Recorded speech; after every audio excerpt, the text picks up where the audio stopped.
Alrighty, we are back.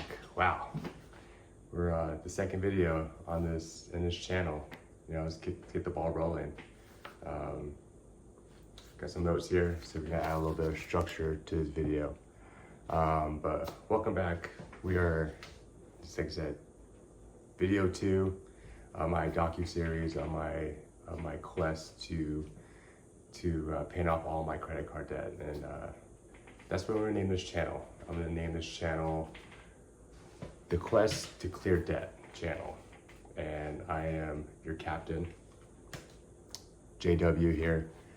And yeah, basically I wanted to create this channel to just keep myself accountable on a weekly basis, and also to practice showing up, practice talking to a camera, just all the things, because I think deep down inside, I want to be a creator of sorts, either on YouTube, IG, social media, anything what I'm currently doing right now. Like I think my spirit longs for the spotlight. And so this is just practice. So yeah.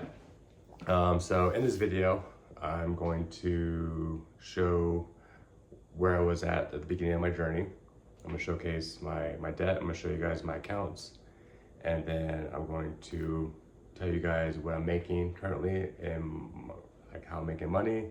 And then some strategies that I'm going to be implementing to maybe try to cut back on some expenses and stuff like that, just on a weekly thing. So let's get right into it.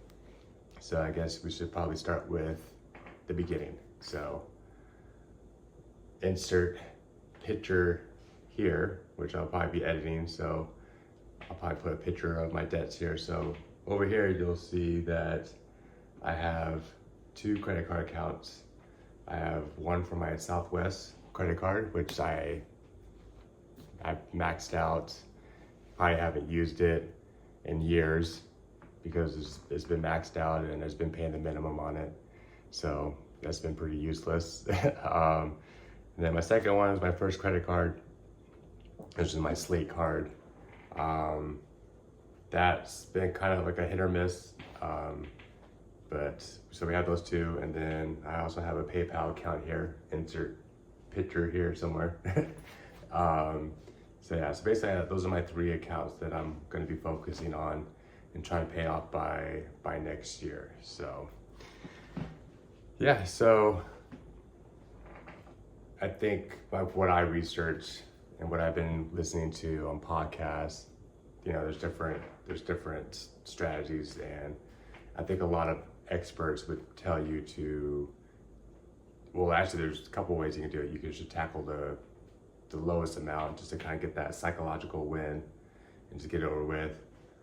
Some say to go for the highest interest, which is my PayPal my Slate and my Southwest cards with the highest interest, and just go for that. So I was thinking about doing the PayPal because I feel like, again, try to get out the way and get that small win, just to show like, hey, I can do it. But I think I do want to go after one of the high interest ones, and I think I'm going to actually go for the lowest one on my credit cards, which is the Slate cards. So I've actually started paying that off a little bit here and there.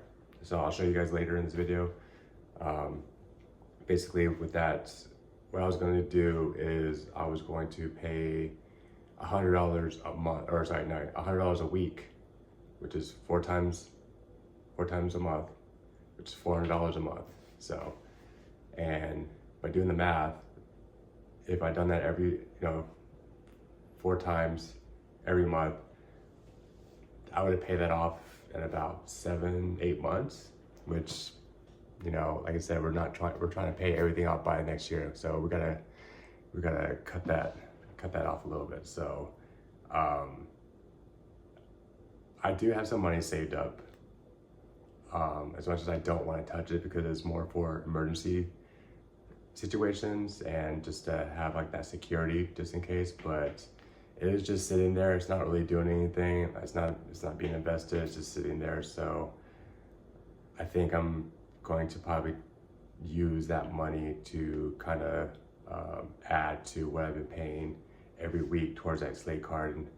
And you know, look, I did the math, and if I added an extra $100 a week to that payment, I would have that Slate card paid off in about 3.5 months, which is perfect, because if I do that, pay that off in 3.5 months, then I can start going after the PayPal account and I can implement the same strategy.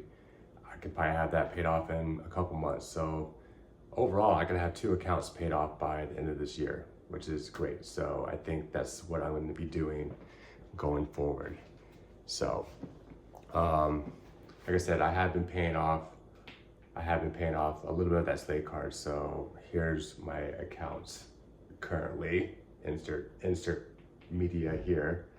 So like I said, from where it was from my beginning to where it is now, a little chip, you know what I'm saying? And then, you know, next week, like I said, I'll just implement what I said I'm gonna do, and then, you know, just keep going week by week, and I'll see it slowly go away. So that's what I'm doing. But I will say, as someone who does have ADHD and maybe a little autism, whatever, but just neurodivergent,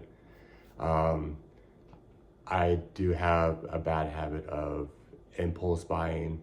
I do have a bad habit of just constantly buying stuff. And one of my things I like doing as part of my routine is I love going to coffee shops. I love just going there and just, you know, letting my brain just either do some research, do some writing. I just love being in the type of environment. There's a couple spots around town which I love going to. And not necessarily I have to buy something, but you know, in order to use their Wi-Fi, they do with like a purchase. So I tend to buy a coffee, maybe a little pastry here and there. So, you know, and I pretty much go every single day. So, you know, my coffee or dirty matcha, that's about $6 to $10, just depending on where I go. So 7 days a week, you know, 30 days in a month. Look, you know, not saying I don't go every single day, but pretty much. So looking at about $250 a month. So that's something I'm going to try to, I'm going to try to cut back on, not try. I'm going to cut back on because I have coffee here. I know how to make my own coffee. I'm starting to get the hang of it. So that's something I'm going to be doing going forward. So, in order to implement this strategy, I got myself a accountability partner, and I think for people who have ADHD or autism or anything like that, it's good to get an accountability partner. And also too, I think there's also one thing that I'm doing this week as well, is that I actually signed a contract here. So insert video clip here, you'll see that I am signing a contract basically stating that I'm only going to treat myself to 2 coffees this week. You know, I don't want to like totally go cold turkey, but just sign a contract with the honor system. And basically the contract saying that, you know, I can purchase 2 coffees, and if I go over the limit, I basically gave my accountability partner $50 cash, and if I go go against my word, he gets to keep the $50. So I think it's fun. I think it's a fun way to kind of, you know, like not trick your brain, but I think for ADHD people, there's like a reward system type thing that's going on. So I think that just by signing a contract, it keeps yourself honest, and then also having that person there as well. Just there's like a weird, it's like a weird, I don't know what the word's looking for, but yeah, we'll just go with that. Again, still trying to figure out how to talk to camera, but yeah, so basically that's what I'm gonna be doing. I'm gonna get yourself accountability partner, and you know, sign, you know, like make a little contract. It does, you know, it doesn't have to be with somebody else. It could be just with yourself. And trust me, like I've done this a few times with some other things, and trust me, like signing a contract, it will keep you honest, because like you're literally writing your word out and you're signing it, and it's like if you break that contract, you know, it's like it makes you feel some type of way, you know, by breaking a contract. So yeah, so those are just my my weekly update. So I'll see you next week and see where we're at. And I hope that you find this video useful. And like I said, this is my second video. So next week I'm gonna have a little more structure, hopefully build more confidence talking to the camera. And I'm excited to keep making these weekly updates for you guys. So I'll see you next week. Ciao.